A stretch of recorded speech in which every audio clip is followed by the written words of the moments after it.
c'est la force politique, la droite européenne, qui va faire l'avenir de l'Europe dans les prochaines années. Et c'est pour nous une immense responsabilité, et c'est la raison pour laquelle, pour nous, parlementaires des Républicains, députés, sénateurs, nous étions réunis hier autour de Bruno Retailleau pour accueillir le PPE au ministère de l'Intérieur, parlementaires LR au Parlement européen, nous avons aujourd'hui la responsabilité de représenter la France dans cette force politique. Et pour nous, c'est un très grand honneur d'accueillir nos collègues de toute l'Europe, de tous les 27 pays européens qui viennent aujourd'hui à Paris, qui viennent au Sénat pour travailler à la veille de la période intense d'activité législative qui nous attend en Europe.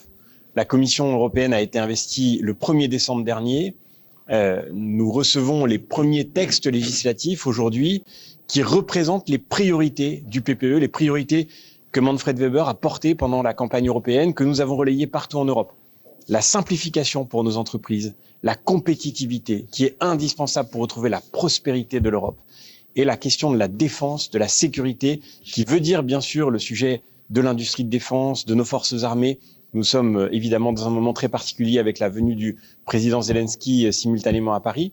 Mais la question de la sécurité, c'est aussi la question migratoire. Et ce matin, Magnus Brunner, le commissaire chargé des questions migratoires, viendra échanger avec le groupe, avec Bruno Retailleau, pour un échange sur le règlement retour. Nous voulons favoriser les expulsions dans toute l'Europe des personnes entrées illégalement sur le sol de nos pays. Et ça, c'est le PPE qui porte cette priorité. Et c'est grâce au PPE, c'est grâce à cette famille politique de la droite européenne que nous pourrons réussir à sortir de l'impuissance qui caractérise aujourd'hui la situation européenne.